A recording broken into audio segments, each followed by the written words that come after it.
노무현 의원의 낙선을 안타까워하는 네티즌들이 붙여준 별명입니다. 이번만은 당선될 것이라는 여론조사에도 불구하고 그는 고향인 부산에서만 3번째 떨어졌습니다. 낙선의 이유야 여러 가지 있겠지만 정치인 노무현이 지역할거 정치의 벽에 도전해온 드문 존재였다는 점에서 다시금 우리 정치의 현 주소를 돌아보게 됩니다. 낙선 이후 그의 심경을 들어봤습니다.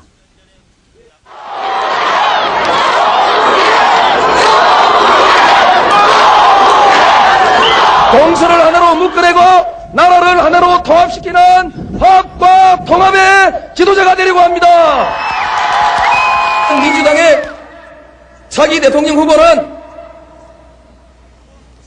김건태나 노무현이나 이인재 중에서 한 사람이 된다는 거 아닙니까? 모든 신문과 방송, 언론들이 그렇게 얘기하고 있습니다.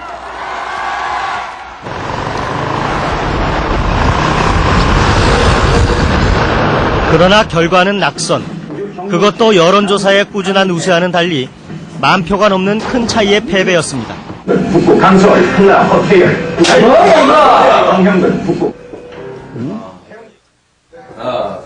낙선 며칠 뒤 고개를 들고든 그때 그 사람. 이건 틀림없이 되는 선거다 그런 느낌이 들었었거든요. 네. 저녁에 어디 계셨어요 그날? 집에 있었어요. 부산? 예, 부산 집에. 애들 등하교 하는 그 차 유치원차 거기서도 막 2번 이러면서 이러면서 애들이 다니고 노무현 이러면서 그냥 그 애들까지 다 그러고 다녔거든요. 그러고 뭐 우리 보고 인사를 그렇게 참 선거운동을 잘한다. 정말 그만 떨어졌으면 좋겠다라는 생각을 했어요. 그리고 종로 보궐선거 되시고 나니까 너무너무 기쁘더라고요. 부산을 가신다고 하시니까 정말 솔직히 굉장히 저는 불안했었거든요. 근데 선거운동하면서 선거운동도 재밌었어요. 왜냐하면 될 것 같은 선거였거든요. 그래서 너무너무 재밌었어요. 뜻밖의 패배였지만 되돌아보니 선거 직전에 분위기가 이상한 것 같았다고 합니다. 특히 남북 정상회담 발표 이후 부산의 분위기가 급격히 변한 것 같다는 얘기였습니다. 바람이 영 심상찮아요. 그래 이걸 열어봐야 알겠다. 정치인과 그 가족에게 낙선의 의미는 어떤 것일까? 처음엔 그냥 모든 것이 무너졌구나. 이제 정말 마치 정치 끝내야겠구나. 이런 생각이 순간 들고 그랬었어요. 서로가 서로 눈치만 보고 있어요. 신경 안 써서 이게 아주 사소한 거라도 서로 편하게 아주 굉장히 예민해지고 민감해지가 있거든요. 그러니까 저는 사실은 이번에는 내려가는 게 아니고 이번에는 한 번만 더 종로서 하고 싶었어요. 종로서 한 번만 더 우리 자리를 좀 만들어 가시고 그 다음에는 이제 부산 갔으면 했어요. 노무현 의원의 낙선 이후 그의 홈페이지에는 애석해하는 많은 글이 올라왔습니다. 나름대로 명분을 갖고 어려운 승부를 걸었다 실패했다지만 낙선한 정치인에게 이런 격려가 쏟아진 것은 분명 흔한 일은 아니었습니다. 다음 부산 출마는 절대 안 됩니다. 이번 출마는 다소 명분이 있었지만 다음 출마는 이번 총선에서 등 돌린 사람들에게 한 표를 구걸하는 식의 이미지만 줄 뿐입니다. 이렇게 첫 문장 해놓고요. 그 사람들한테 뭔가 대답이라도 해야겠다. 우선 그런 생각이 들면서 그래서 이제 툴툴 털고 정신 차려서 다시 인터뷰도 응하고 그 매스미디어의 얼굴도 내밀고. 안녕하세요. 노무현입니다. 네, 저 문자를 남기셨네요. 편한 씨 알아보 보니까 오랜만입니다. 예. 부산 유권자들이 여론조사와는 달리 막판에 돌아선 이유에 대해서는 자신도 정확히 판단하기 어렵다고 말합니다. 노무현 하나는 이제 빼주는구나 이렇게 생각했는데 개표해보니까 아니란 말이죠. 그리고 이걸 난 선택이라고 선택이라는 의식적 행위로 설명할 수가 없는 겁니다. 그만 그래서 깨보니까 그리 됐더라. 이렇게 말할 수밖에 없는 답답함이 있습니다. 선택이라고 말하려면은 어떤 의식적 행위를 의식적 행위를 제목 그거 좋다. 저도 정말 모르겠어요.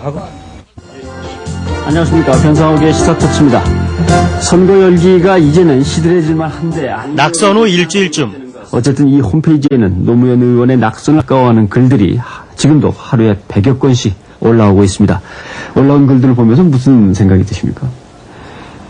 고맙고요. 예. 첫 번째는 고맙고, 두 번째는 조금 이제 걱정되는 부분도 있습니다. 왜냐하면, 부산 시민들이 화가 날까봐 걱정되기도 하고, 예. 또 이제 좀 더 크게 보면, 부산 시민들을 이제 비난하는 글들도 상당히 많거든요. 그렇죠. 예. 근데 이제 이런 문제를 그렇게 부산 시민들만 비난해서 해결될 수 있는 문제가 아니고, 비난하는 자세가 대권 도전을 위한 포석으로 어려운 싸움을 자초한 것 아니냐는 질문에는 굳이 부인하지 않았습니다. 근데 그 점에 대해서 저는 아무 이의를 제기하지 않습니다. 예. 정치인이 대권이든 그보다 더 큰 거 있으면 더 큰 것을 바라고 예. 그것을 추구해 가는 것은 정치인의 당연한 권리이고요. 다만 저는 공짜로 먹으려고 하진 않았습니다. 예. 여러 사람들이 아름다운 패배자니 낙선 이후 오히려 더 주가가 올라갔다며 위로하지만 정치인에게 낙선은 역시 낙선일 뿐 치명적일 수도 있는 일입니다. 안녕하세요. 그렇습니다. 웃기는. 웃음이 좋던. 이게 골병이 안 빠지네. 어디 한 일주일 퍼져야 골병이 빠지는. 뼛속에까지 이게 골병이 끼어가지고. 이제 옛날에 호남 따돌리기 시대에서 영남 따돌리기 시대로 가지 않을까. 영남이 따돌려지겠습니다. 영남이 따돌려지겠습니다. 저는 기본적으로 미안합니다. 앞으로 잡다가 잘 부탁합니다. 이제 빠치도 없고 한데 이제 잘 봐주세요. 선거가 끝난 열흘 뒤 부산에서 다시 노무현 의원을 만났습니다. 지구당사 앞에는 노무현은 부산을 사랑한다는 현수막이 나부끼고 사무실에는 인터넷에 올라온 격려의 글이 붙어 있었지만 답답한 분위기가 짙게 배어나왔습니다. 선거를 함께 치른 당원들과의 저녁 식사 자리. 서울 올라가셔가지고 당선된 사람보다도 더 서울 가서는 더 안녕을 많이 받았듯이 싶습니다. 그것도 참 그래. 우리가 맞춰간다고 너도 이 새끼 시기를 주고 따뜻할 수가 어디가 시계역에서 그런 분들을 토를 안 몰아주고 이렇게 선담하기를 당하게 만드느냐. 노무현 의원은 조금은 평정을 되찾은 것 같았지만 당원들은 여전히 허전함을 감추지 못했습니다.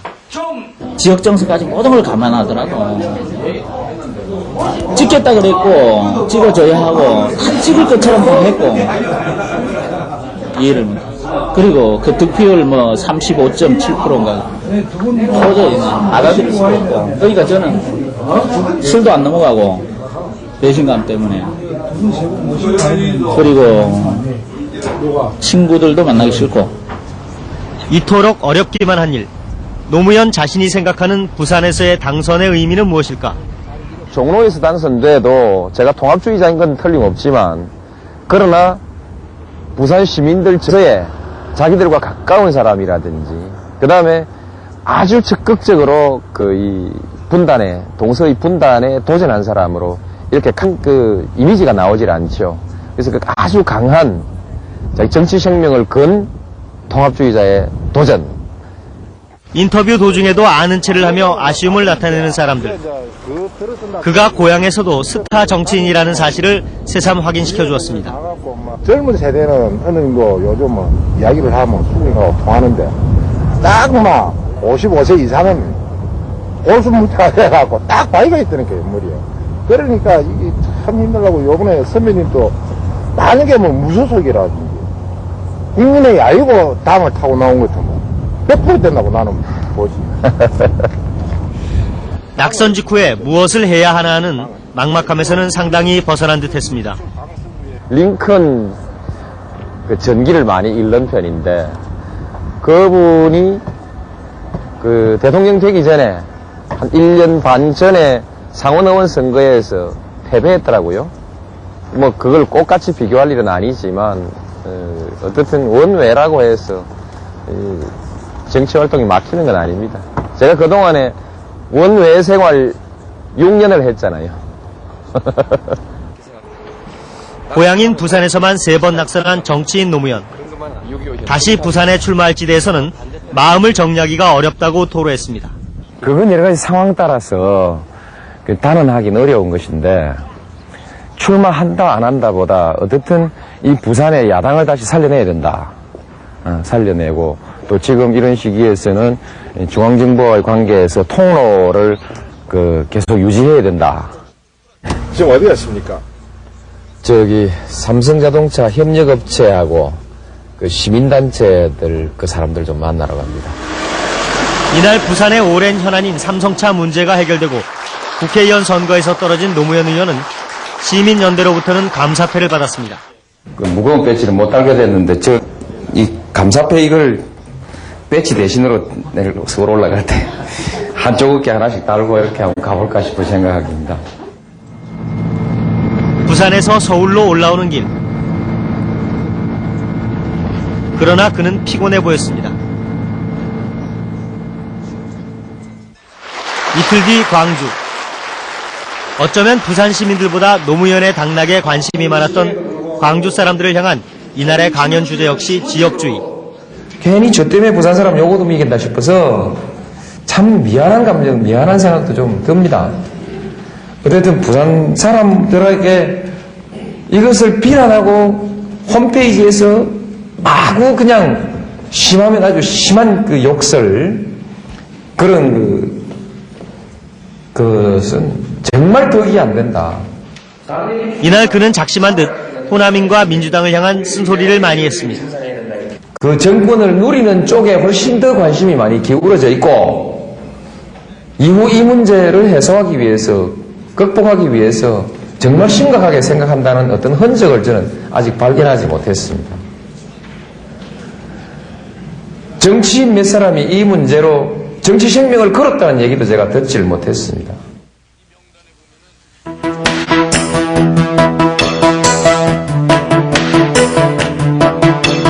정치인 노무현을 평가하는 시각은 다양할 수 있겠지만 삼김이 끝나도 지역 대결은 쉽사리 끝나지 않을 것이라는 우울한 그의 전망을 선뜻 부정하기는 어려워 보입니다.